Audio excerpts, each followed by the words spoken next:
All right, man, we're back for another episode. We're going to do a special episode this time. We're going to be talking about NAMM. Prepping for NAMM. Prepping for NAMM. So, and we're going to put this out for people to think about and listen to some ideas about getting ready for NAMM and how important it is. Yeah. So, I don't know. Give me a couple seconds why you think everybody needs to go to NAMM. Yeah, I mean, NAMM's a big time of the year. I mean, traditionally they have it 2 times a year. Yeah. Depending on what coast you live on, you tend to either go to the summer show or the winter show. There's some people that go to both of them, but a lot of times you pick one and you go. Yeah. The summer show here, and this is kind of what we're going to be talking about a lot today, is a summer show, which is at the end of this month. A lot of times what I find is dealers go to the show, but they don't have a purpose. They haven't done their homework. They haven't done anything to prepare for it. And that's why we want to talk about preparing for the show. Yeah. So the comments that I'm going to make, the examples that we're going to give is just to get the ball rolling and to provoke thought. Yeah. Okay. And obviously with what we do and who we work with all the time, we run across a lot of, new business owners that have never been to NAMM, winter or summer. They've never been to any trade shows. And in fact, that's one of the reasons why we started this podcast, is try to reach people about the MI business, to try to educate and everything like that. So this is an important episode for people to listen to, because even as we talk about how you can prepare, we also need to encourage people that they need to be a part of this week. Yeah, we are part of the industry. And I mean, that's one thing that there's kind of 2 schools of thought. One of them is, man, the NAMM is a huge benefit. It's great for us. We're in this industry. Let's support it. Let's be active with it. Yeah. Let's take part. And then there's the flip side of the people that go, oh, it's a waste of time. It's a waste of money. I don't know why I even go. There's always that negative side. But I think what we're going to touch on is part of the reasons why they find it negative. And that's why we want to bring it up, because again, if we are part of this industry, then we need to take part. But if we're going to take part of it, we need to do a great job doing it. Yeah, absolutely. And I'll say too, before we dive in, man, the NAMM shows I love them. So I've only been to one winter NAMM, but I've been to the one here in Nashville, I don't know, 3 or 4 times. Yeah. And, I've heard stories where the one in Nashville got a little bit smaller. It did, yeah. But now it's growing. Moved to a couple other cities, yeah. It moved around, but then they built a new convention center here in Nashville. Man, it looks awesome. Downtown Nashville is a great place to be. A lot of restaurants, a lot of clubs around there. Yeah. A lot of entertainment. The hotels right downtown are just, man, they're killer to be at. And so I love it. Now, Winter NAMM, for those of... so you've been once. Tell us about your experience. It was pretty funny. It's like, you always hear the stories of like there's a lot of famous people there, musicians, which was true. You saw a lot of people. We saw, I don't know, some great artists. The funny thing is the George Lynch story. Yeah, tell it. Yes. I want to hear it again. Hey, who wasn't I haven't heard it in a while. Yeah, well, Dawkins fine. I wasn't much of a Dawkins fan, but man, Lynch. But George Lynch is awesome. Oh, yeah. George Lynch is killer. I love George Lynch. Yes. I think he's one of the great guitar players that's lived through the 80s and 90s and contributed to music for a lot of time. And plays way better. The Lynch Mob stuff is some of my favorite stuff. Oh, yeah, man. That first Wicked Sensation, that first album is just absolutely killer, man. He's playing those Soldano amps. But anyways, back on. Anyway, so we're sitting there. We're trying to go into the ESP booth and everything like that. We were trying to figure out what we were going to do. And he's like, I remember Charlie Benson was over there signing autographs. Charlie Benson? Or I'm sorry, what's his name? No. Doug Pinnick. Where was that? Well, there was 2 different days. Doug Pinnick was one day, and then Charlie Benson, I think, was there another day, because Ibanez was right around the corner. I forget. I don't think so, but it was a while ago. But anyways, come walking out of the ESP booth, George Lynch comes walking out. So for me, I'm sitting there going, man, that's awesome. Freaking cool, man. This is awesome. And I go, we're sitting there, and I was like, hold on, I got to get it. We're in between the rooms. In between the rooms, right in the hallway, and I was like, hold on a second, I got to get his autograph. Lots of people. Yeah. And of course, my first reaction is to show respect to anybody. Yeah. So all of a sudden, I see him. He's walking there. So him and another lady, could have been his PR person or something like that. And he just got done signing autographs. Yeah, he's just got done with the session. Yeah, he's leaving. He's going to lunch or dinner. He's leaving the building. Yes. And I just sit there, and I was like, like, Mr. Lynch, Mr. Lynch, Mr. Lynch.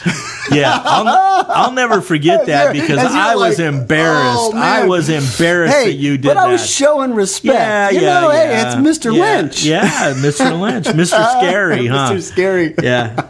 So anyways, and the funny thing is all respect to that guy, but it was funny because I could see he heard me. Oh, he heard you. I said it loud enough. Everybody heard who the heck is Mr. Lynch? Yeah. But then he stops. You could see he kind of looks down. He's thinking, do I keep going? Yes. Do I act like I didn't hear this, or do I actually acknowledge this? Or turn around and being the great human being that he is, he stopped. He turned around and he looked at me, and I said, "Hey, I don't think I said Mr. Lynch again, but I think I just said, I think he wanted his picture. I was just wanting to, I just wonder if I could get a picture with you. Yeah. So love your work. I don't know, whatever the heck I said, something but stupid, I know it was awesome. But so I went up there and got picture. He gave me phone, whatever. We got pictures and it was all done. So, no. We got to back up. How did we get the picture?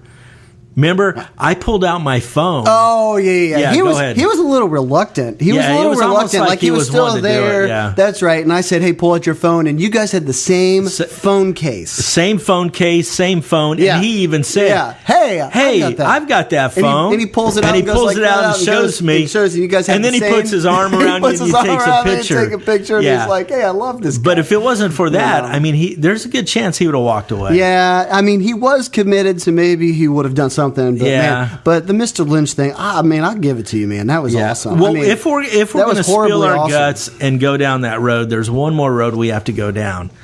Walking down the main hall on the main floor, in front of us was a group of ladies. Yeah, that's true. And what did you say?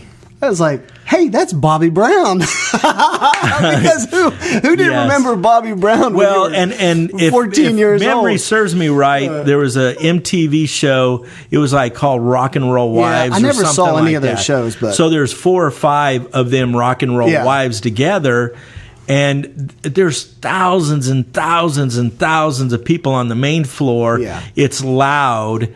I think everybody heard it. Oh, because you were behind me, and when you go, hey, there's Bobby Brown. Yeah. Again, an embarrassing moment for me because it's kind of a unspoken rule that's a no. Yeah. Well, and of course she looked and giggled. Yeah. Well, it's it brought you back to where you were 14 again. Well, I mean, it was just weird, and I'll tell you what,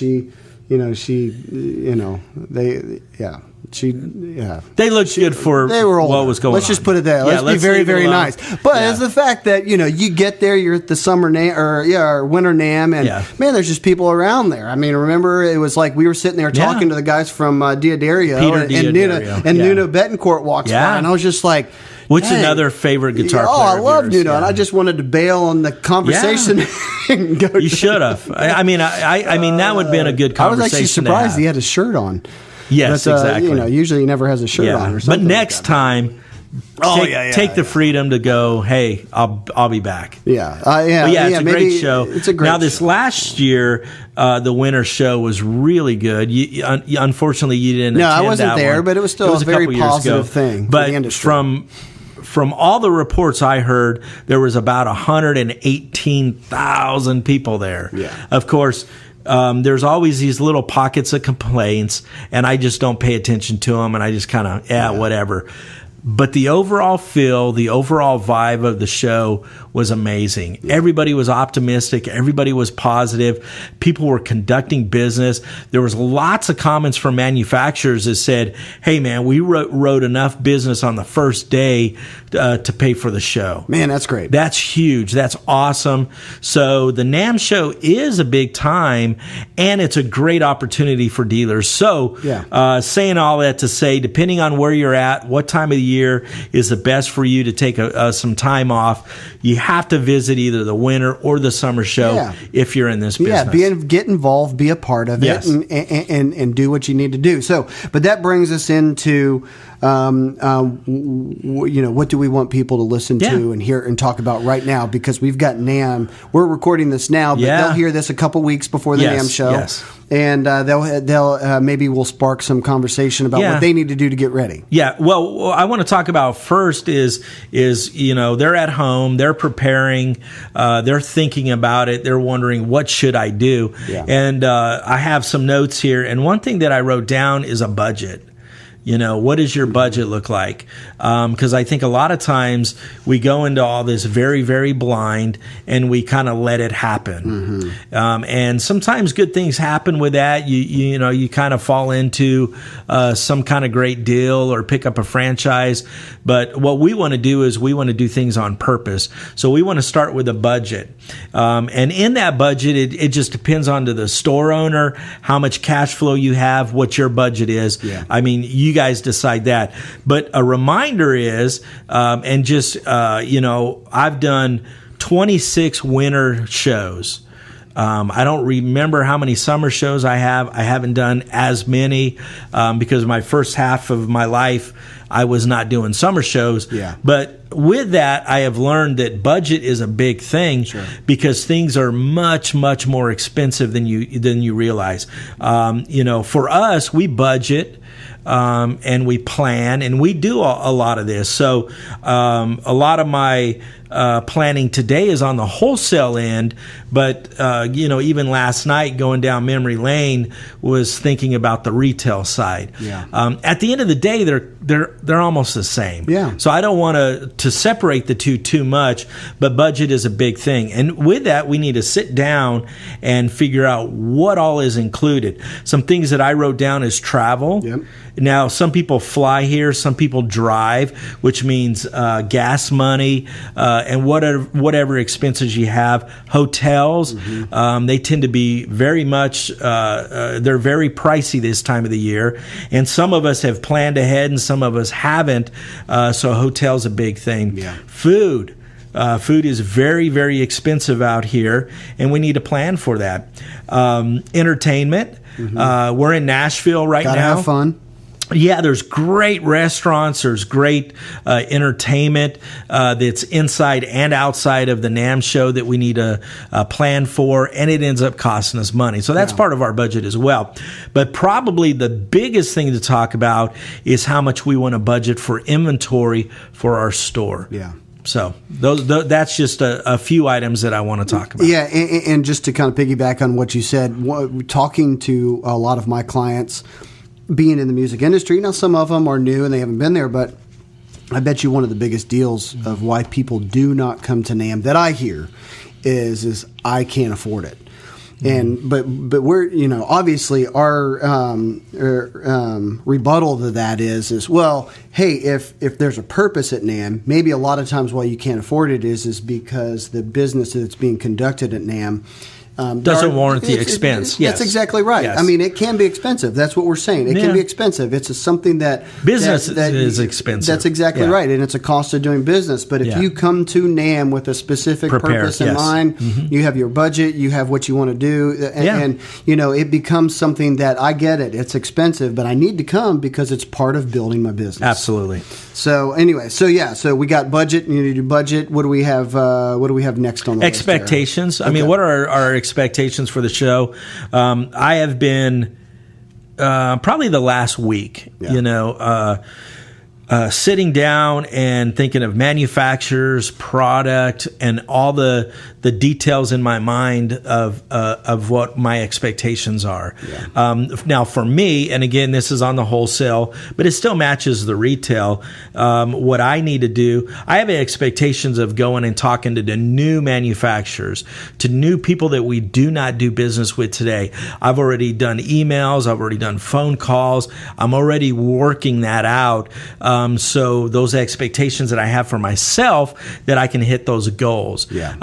But the way to hit those goals is to have those expectations. Yeah, and so expectations of obviously you have to have the expectation that you're going to find new business. You're going to, absolutely. And we'll talk about later. Obviously, hopefully over the last several months, you've been evaluating and auditing your business. Absolutely, so that you can determine what do I need to be doing going forward? And we'll talk about that here in a little bit. But, I think that's one of the biggest things is it's if you have this kind of flip it attitude that I'm going to come into NAMM and just kind of have fun and look around and window shop, sure, you can walk out of the backside going, man, I didn't get anything done. I spent a whole lot of money. I don't know if I'm ever doing that again. Well, and I think that's why a lot of people say that NAMM's expensive. Yeah. Now, when we go out to the winter show, and I should have tallied up how much we spend for that show, but I guarantee you, two of us is going to probably spend $4,000 for 4 or 5 days. Yeah, for travel, for food, for travel, it could be even higher than that. Yeah, and so that's a lot of money. Yeah, but we accomplish a whole lot of stuff. Oh, sure. If we land a manufacturer, in our case, if we land a manufacturer and strike the right deal, that could equal hundreds of thousands of dollars of gross income. Yeah, absolutely. And so $4,000 or $5,000, whatever the numbers are, is a drop in the bucket. Yeah. Instead, a lot of our dealers are focusing on what that's going to cost them to get there and do business. But if we set the goals and if we accomplish some of the things we're going to talk about, in hindsight, we can look back and we can say, yeah, it cost me real money, but I have the potential to make a lot of money and change the face of my business. Yeah, absolutely. And a lot of my clients that I deal with that are very well established, they've been around for years. And it's almost like it's that older mentality that kind of came with it that, hey, NAMM is just the cost of doing business. Yeah. But you ask them, you come to the summer NAMM? They're all like, well, yeah, absolutely. I always go. That's what I do. Yeah. I go because I conduct business. I'm in the industry. I'm in the industry. Yeah. So, and I think that's it. Obviously it, but obviously we need to make a budget. We need to have expectations. I think people need to have the idea that I'm going to accomplish something. Yeah. So what can I expect within that? So, but obviously, if you're going to have expectations, you got to have some goals that kind of come out of that. Huge. Yeah.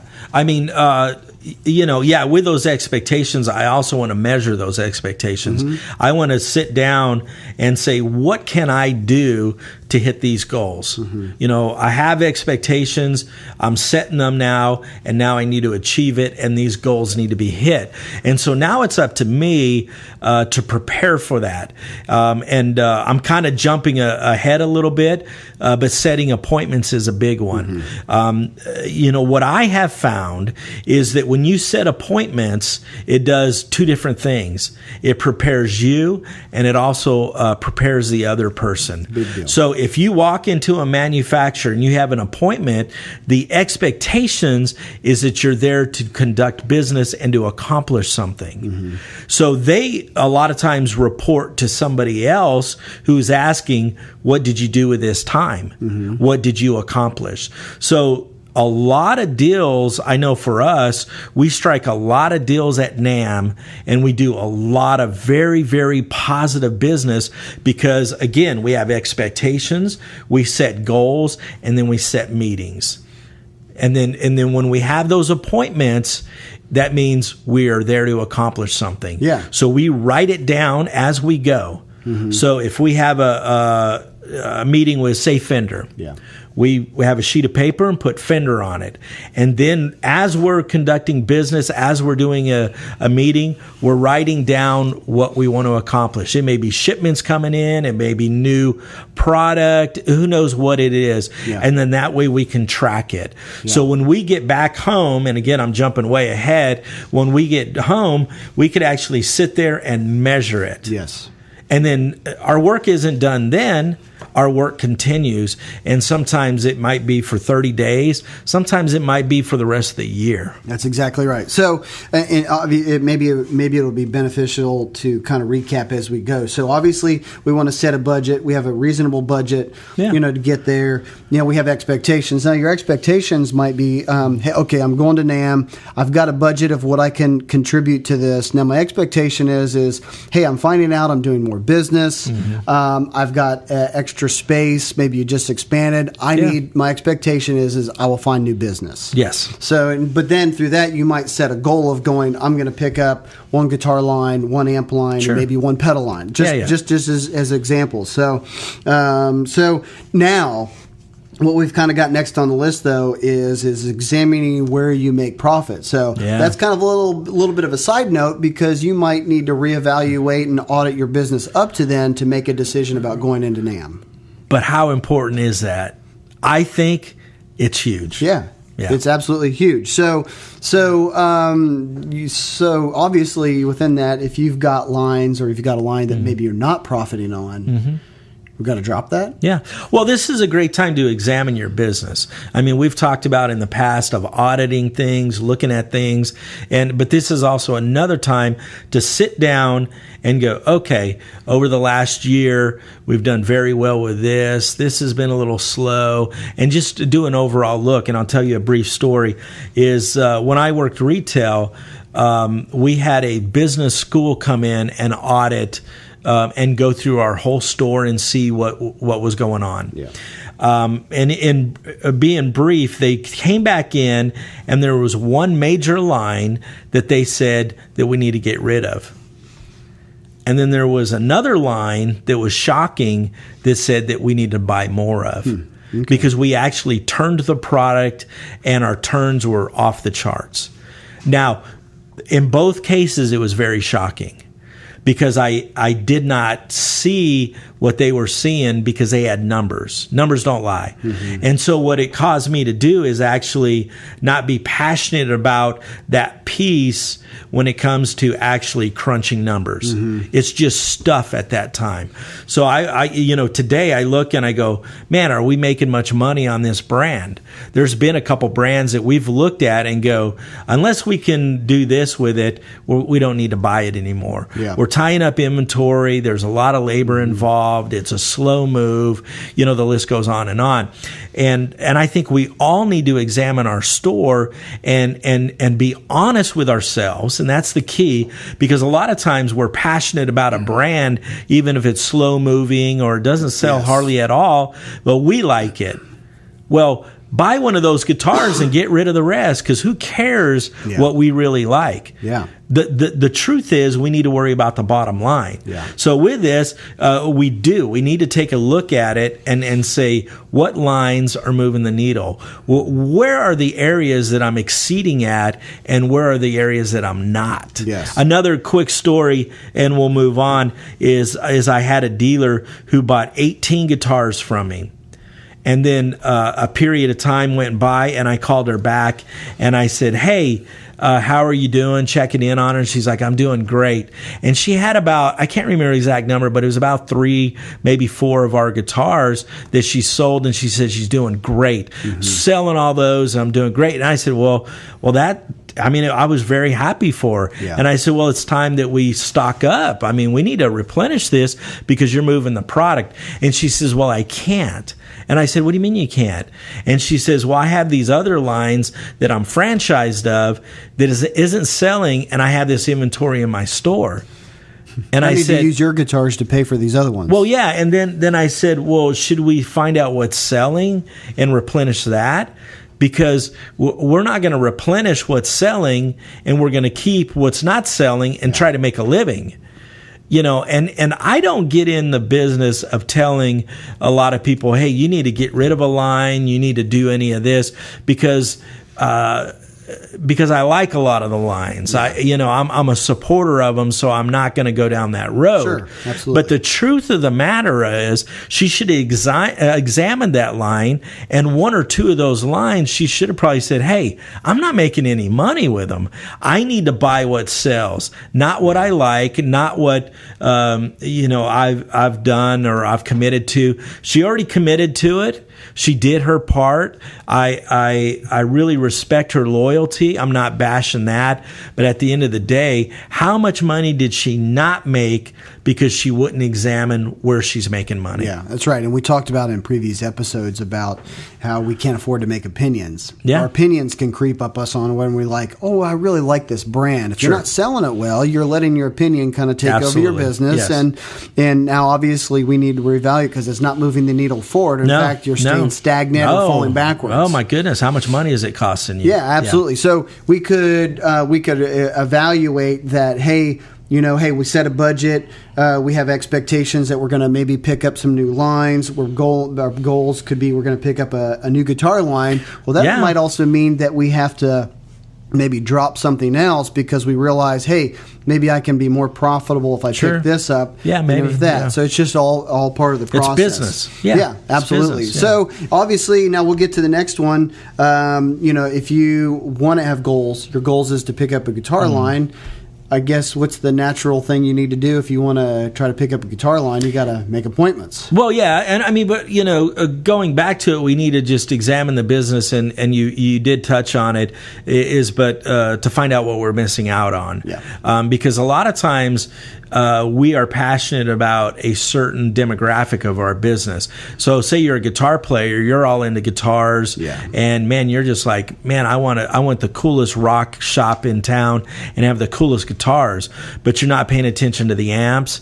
And a big craze, as you know, is pedals. Yeah. I mean, that's a big part of business. Now, it's not a ton of big dollars, but it can create revenue, and it also can create traffic, which could lead to more revenue. Yeah. So we need to stop, and before we even go, we need to examine our business and find out what areas am I missing out on? Mm-hmm. What do I need to increase? Because when we talk about picking up new lines, that's what should be the driving force. It's not just, I think I'm going to pick up another drum company.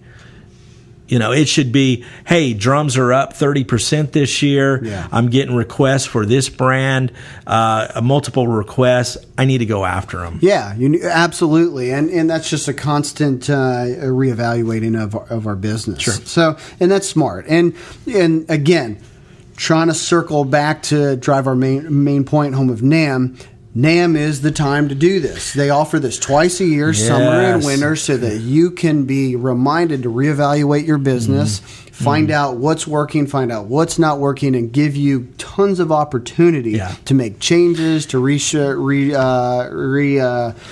align the ship, so to speak, so that we can be profitable. Yeah, and we talked about expectations. We have to realize at that time of year, whether it's the summer or the winter, it's not just we have expectations, the manufacturers do as well. Yeah, absolutely. So we've got them on our side. I mean, a lot of times, there's criticism and, dealers say whatever they may, but if you walk into a booth and you're a serious a customer and you have goals and you have it mapped out and you sit down and have an appointment with them and said, hey, this is what I want to accomplish, they take you serious. Very seriously. I mean, I have been in hundreds and hundreds of meetings, and I can tell you a lot of times it's dictated by how prepared we are. Yeah. And when we come in there with a mind to accomplish things, a lot of times they want to match that. Yeah. So at that time we're a team, because let's be honest with you, that manufacturer wants to sell product. Absolutely. I mean, he wants to walk out of that meeting writing up a ticket and accomplishing something. Yeah. Yeah, nobody wants to, you get a window shopper coming along and said, hey, just tell me about your product.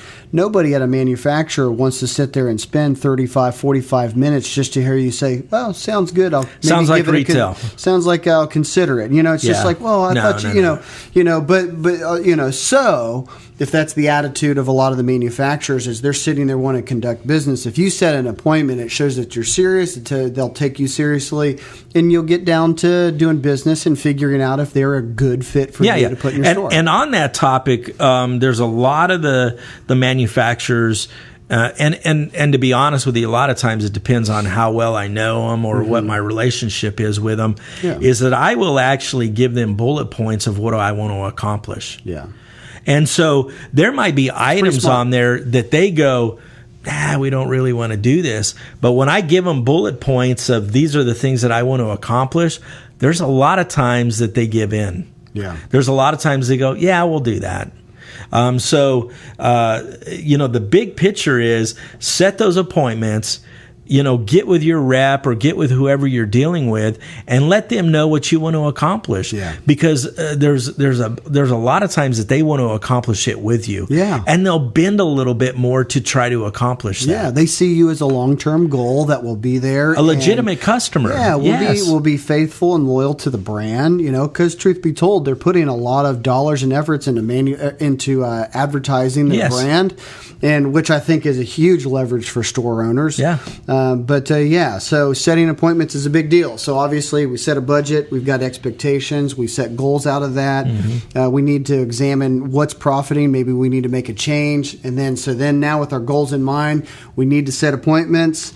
And then now I kind of had a note here, finding out what is not moving the needle, but that kind of goes hand in hand with kind of auditing. And examining. Do you have anything else to that? I mean, no. Something that I do want to throw in, and this is just off the top of my head. I was thinking about what causes rejection or what causes some things not to happen at the NAMM for some people. Yeah. And I'm being kind of vague, I know that. But you take an online guy. He may go to the show. He may not be in the industry like a music store, and have that as part of his DNA. He may be new at it, mm-hmm. or hasn't gone to very many NAMM shows, or when he does, he's not following some of the blueprints that we're laying out today, and so it's different for him. One thing I would like to encourage those guys that are online guys is today, more manufacturers are opening up and listening to online guys. Mm-hmm. In the past, they would have it in their dealer agreement. If you don't have a brick and mortar store, we're not opening you up. And I understand that. And I understand the reasons behind all that. But today, as technology has changed, as different platforms of reselling product has changed, and all that, obviously their ideas of how they need to sell product has changed. And so they're warming up to maybe some upper end guys who sell online. And so my encouragement is, if you are that person, is to go prepared, because a lot of times they're going to listen to you and they're going to pay attention, but there's almost like a hidden thing of, give me an excuse not to open you up. Yes. But if you go and you give them numbers, you give them, maybe even take pictures of your auctions, and you go through all of the selling points that you have, you'll bend their ear. Because again, we have to realize that the manufacturers are just like us. They want to sell product. Yeah. Everybody thinks that that their job is easy and they don't have to do anything except answer the phone and all this misconceptions. But the truth of the matter is, they are just like us. Mm-hmm. There's just more zeros in their bank account. Yeah. But there's also more debt. There's more employees. There's more responsibilities. More risk. So let's realize they have a hard job as well. So what we can do to partner with them is make it easy and come prepared and lay out a reason why you should do business with them. Yeah. And so basically, for people who are listening to this, they want to qualify you. Yes. If you do not qualify for to be a quality or a potential customer, man, then all of a sudden it's just a conversation that goes in one ear and out the other. Absolutely. And it should. Yeah, and absolutely it should. Yeah. A lot of times, we do that here. We try to qualify new customers. And, we have people that we get new leads that call in.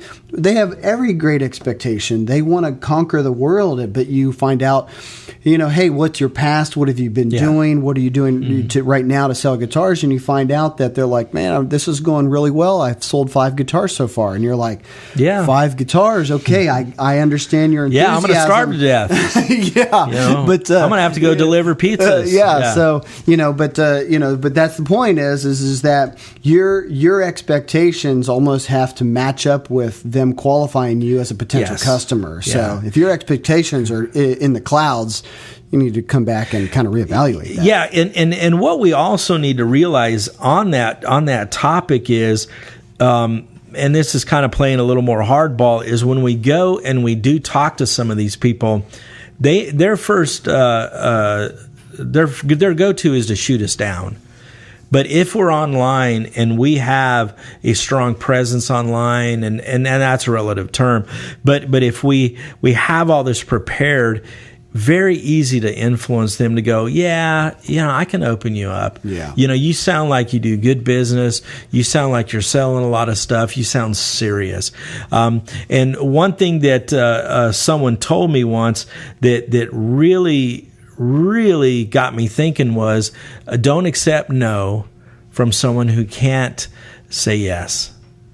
That's good. So a lot of times we're listening to people who doesn't have the authority to approve it.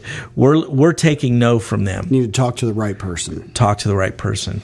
I do that today. Mm-hmm. And man, you talk about, it can be a test, man. Because I go in and I don't talk with, and I don't mean this arrogant, I don't mean this anything but just the way it is. Yeah. I don't talk to reps. Yeah.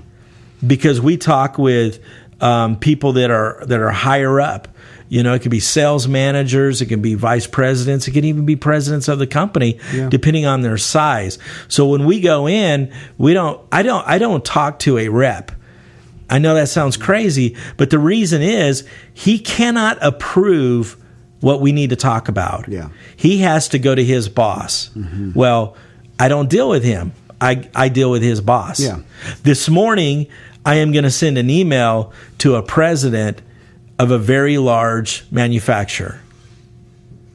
Again, the reason for that is because he can say yes. Yeah, absolutely. And it's all part of the qualifying process, even though it's a little bit different. Goes both ways. On both ways, yeah. I mean, they're qualifying you, and you obviously need to qualify them based off of your reasonable expectations for your business and for your But let store. me back up, and so some people don't misunderstand what I'm saying.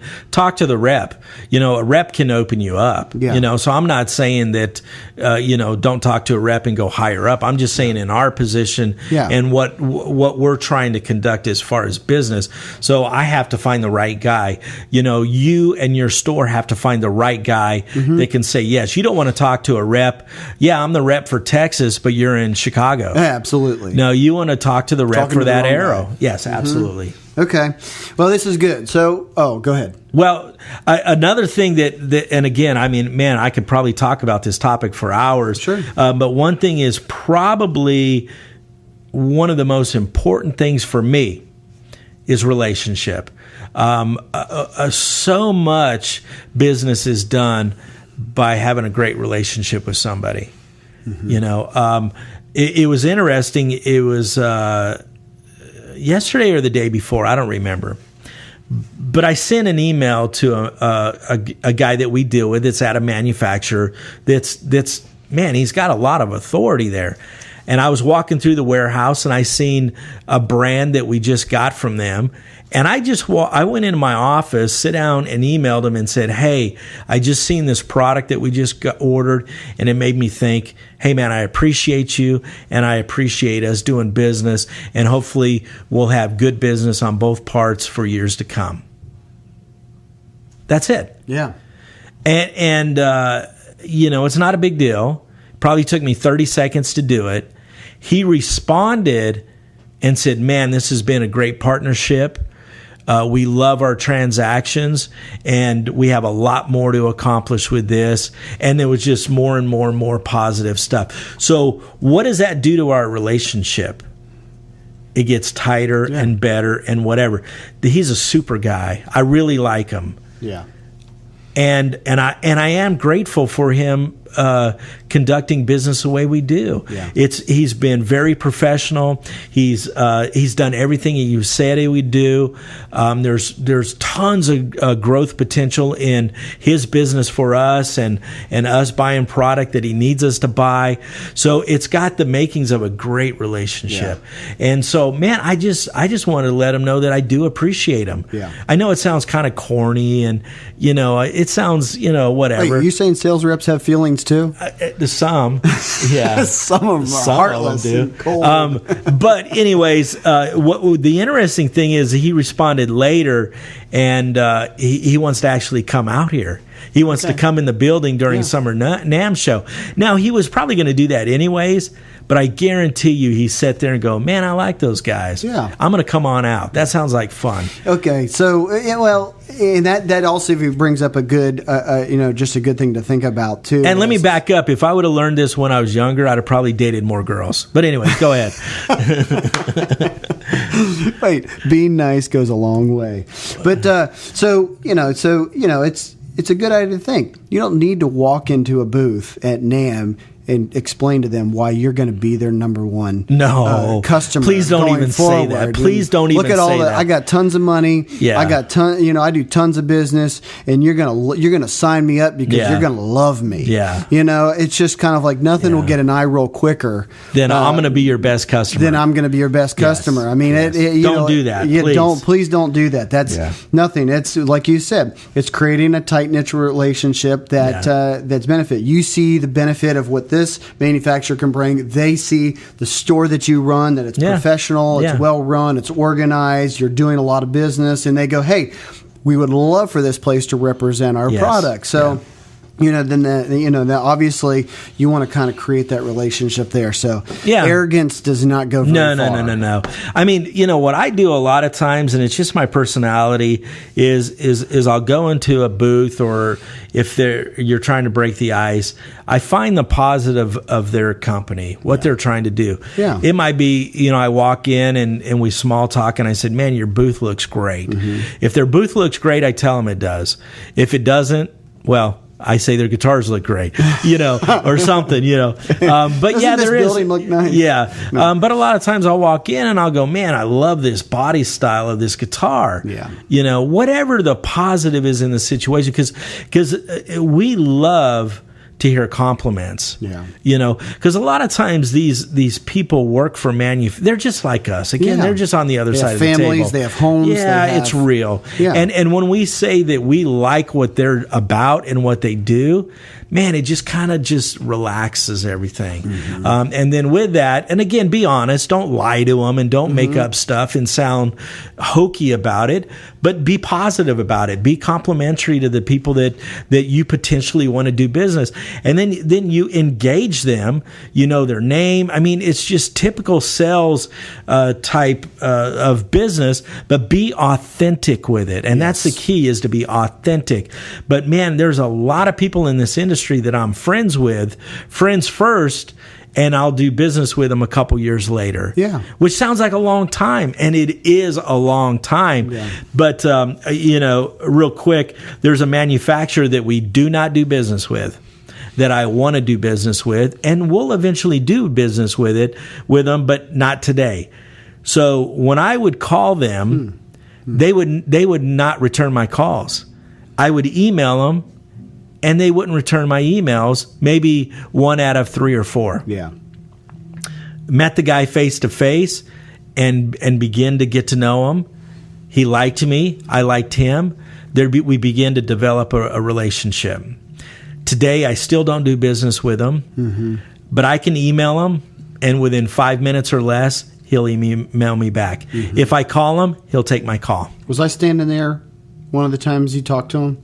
Probably, okay. Yeah. Okay, I was just and the reason why that we'll become a dealer is because of the relationship we're developing. Yeah, absolutely. Yeah, that relationship is going to give them a sense of man, these people are responsible. They take us seriously. They represent the product correctly. Yes, please, if you're going to NAMM and you want to find new business, please understand that when they're qualifying you, they want to see if you are going to be honest and authentic and represent them well. Nobody wants to sign up a dealer that they're going to lie about the product. Slim shady. They're going to try to do stuff sideways do shady deals. Because we have to understand is a majority of the legitimate business do not have to do business with you. Yeah. It's a choice to do business, which is a good thing, but they don't have to. Yeah. And the same goes with us. Yeah. If we get into a situation where we don't trust and we're not developing a relationship with a guy, we make a decision, I don't think we can do business with this guy. Yeah. Okay. Now, we have a topic down about what areas of business are you possibly missing out on, which I think is a good topic. But I think it'd be a good time to cycle back around and talk about, from my perspective, from what I see, I think NAMM does a great job. Yes, I do too. I do too. The one time I've been to the Winter NAMM, it was spectacular. It was overwhelming. Yes. Mr. Lynch was there. Yeah, Mr. Lynch.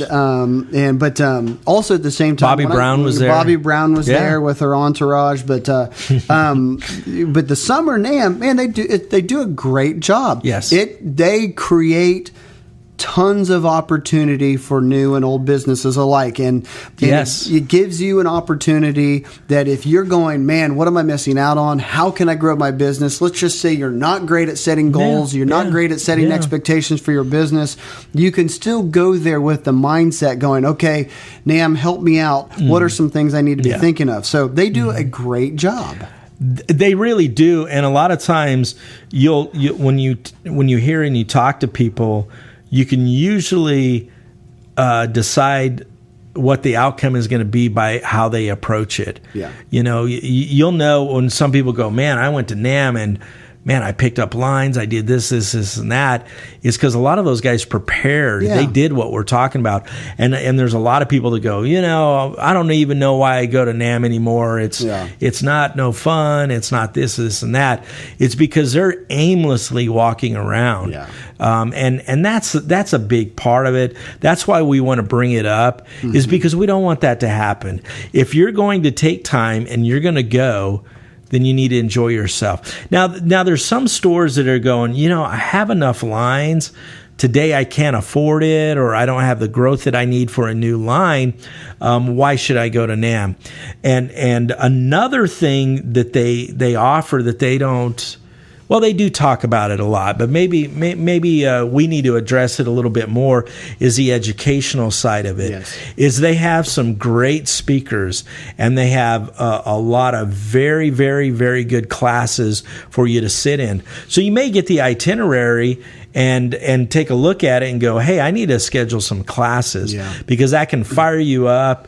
There may be areas of growth in your business that you're missing out on because you don't know. Yeah. We talk about a brick and mortar store and talk about doing online. I believe Reverb's going to be there doing seminars. We're also going to have Reverb out here as well doing seminars. But if you're going strictly to the show, they'll be doing stuff. And if you don't sell online, you need to get your butt in the seat and go to one of those seminars, because they do a really, really good job. So that's a profit center. That's something that you should take advantage of. But they also got other classes that you should take part of. Every single year, I'm always going, man, I wish I wasn't so busy, because there's some classes that I want to take. Maybe this next year, when I go out there, I'll get the opportunity to spend a couple hours to just take some more classes, because I have listened to some of them, and there's some great speakers, great information. We all need to take part. Yeah, and, it's like you said, you might, if you're not picking up any lines, but it's a way to reestablish relationships with manufacturers. Very much so. You might, if you're an Ibanez dealer and you sell Ibanez, well, you're coming in there to reestablish that, maybe place another order with them that you're going to anyways. Also a big thing is to see new product. Yeah. I mean, and you brought up Ibanez, and we do business with Ibanez Ibanez. And in my opinion, Ibanez is one of the best companies out there, man. I love Ibanez. Yeah. We have great relationship with them. They put out great product, and their price points are awesome. But I love going and walking their booth because they have a lot of new product. Usually it's laid out very easily. They do one of the best jobs. Yeah. So when you go out there, they are. It's great product. So when you do go out there, even if you're not picking up a line, even if there's some of the stuff that we're talking about that you're not ready for or you're okay with, you still can go out there and meet your rep. Yeah. Take a look at new inventory. Make notes of that. Yeah. Because it might be things that you need to add to your order, or when the rep comes into town next time, you can add it to your order. Yeah. Because you want to keep up on the new inventory, because those manufacturers do a lot of advertising to let people know about the new products. So they're going out into the market and advertising and driving business back to your store. Yes, so you need to have that product when a customer walks in, or that's going to be a reason why they leave and they go order it online. Yeah, and we'll see this year if Ibanez is going to roll out the first 10-string electric. No. They may, and if anybody can do it, they can do it. Yes, 9-string, 8-string, 9-string. It was crazy. It was everybody was. It's looking confusing. At that one. It was several years ago. Yeah, it's confusing. But I was like, my But goodness. to sit there and watch somebody play it, as a drummer, gives me a headache. Yeah, as a guitar player, it gives me a headache. I don't even think I could. But they do a bang up job with everything they do. No, I mean when you see a 9-string guitar from them, and you're looking at it, it's made very well, and it looks legit. So love Ibanez. They can do whatever they want. Yeah, they can absolutely. So 10-string guitar, great. We'll all accept it. Yeah. So, but obviously, if anything, if you have a hard time trying to get anything out of NAMM, man, you can at least take it seriously enough to find some of the things that possibly you're missing out on that you don't know are there. Yeah. And it's to create new opportunities. Yeah. So, sometimes I talk to customers, they come into town and they're like, oh yeah, walk through NAMM in like 3.5 hours. And I'm just like, the real question is, well, why did you even go in the first place? I mean, you're not doing anything it's like a swap meet. It is you're just looking around, seeing if something catches your eye. But man, the real business is being done by setting appointments, having expectations, going in, finding out what reps really have to say, what are manufacturers doing. Yeah. And because I'm telling you, even in a lot of the accessories world, my goodness, there's so much new stuff that's being put out all the time. Yeah. And to be honest with you, it's great. They're great products that they're trying to make things easier, more accessible for more people. And they're probably doing all of the hard work to create more opportunities that your store can sell more products. Sure. Speakers, pedals, accessories, and the like. So, but and then obviously. The thing I keep wanting to go back to in the midst of all of this too is NAMM is just supposed to be a time to be positive. It's got to be a positive thing.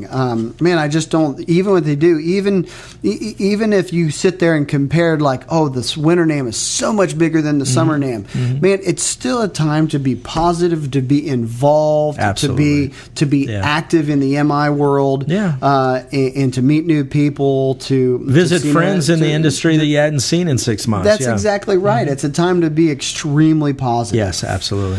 So, well, and I think that's how we get things out of it. I mean, very few times are you going to reap any benefit by walking into a booth or talking to people and be a Debbie Downer. Yeah. I mean, like I said, I always try to stay super positive at the shows, and it's real. I really, really like going to the shows. Yeah. Even the summer show is super small, and we can go through it real fast, but it's nice. It's got a great vibe. The biggest thing that we need to realize, and I keep harping on this, and I don't mean to harp on it, is they want to write business up. Yeah. They want to accomplish something. So you can go in, especially the summer show. NAMM in the winter is packed. They don't want to really I mean, they don't have as much time to spend with you. The summer show, they have time to spend with you. There's NAMM deals. There's great opportunities to build those relationships. Yeah. It's also a great time to get franchises because they want to write up business. Yeah. So this is a show that we really, really need to go to. And if we go prepared and we go and we have our ducks in a row, we can walk out of there and going, oh my goodness, I accomplished a ton of stuff for my music store. Yeah. And that is what we want to see happen. That's what they want to do. Yeah. Again, just like you and your store on a Saturday afternoon, you want to write business up. These manufacturers want to sell stuff and they want to write up business. That's right. So become a NAMM member. Yes. Get involved. Do it. Go to the shows. Do it. Yes. Figure out how it become profitable for you. If you can't do both, do one, whichever one's closest to you. But but most importantly at all, this is NAMM is the 2 times a year that, man, you can create opportunity, but you got to be prepared. You have to be prepared. Yes. So, all right. Well, that's there we go. All I got. I'm done too. All right. Well, unfortunately, this year going to the Mr. Lynch is probably not going to show up to the summer NAMM. I mean, he was more of a West Coast kind of guy. You know, I think he lives in like New Mexico or Arizona. Yeah, or he used to live in that. Yeah, or wherever. I don't know. I don't follow him on Instagram or anything. But do you stalk him? No, but he does. Man, he does make those guitars out of his garage, and they're pretty darn cool. Okay. I don't know. I've never played one. I'm sure they're nice. Yeah. I mean, I can't imagine he'd sell something that was not high quality, but yeah. But it's cool. Anyways, we can sit here and talk about Mr. Lynch for hours. You can. He's a big influence on the guitar community. He is. So anyways, all right. Well, hey guys, go to NAMM and have a great time and make something happen.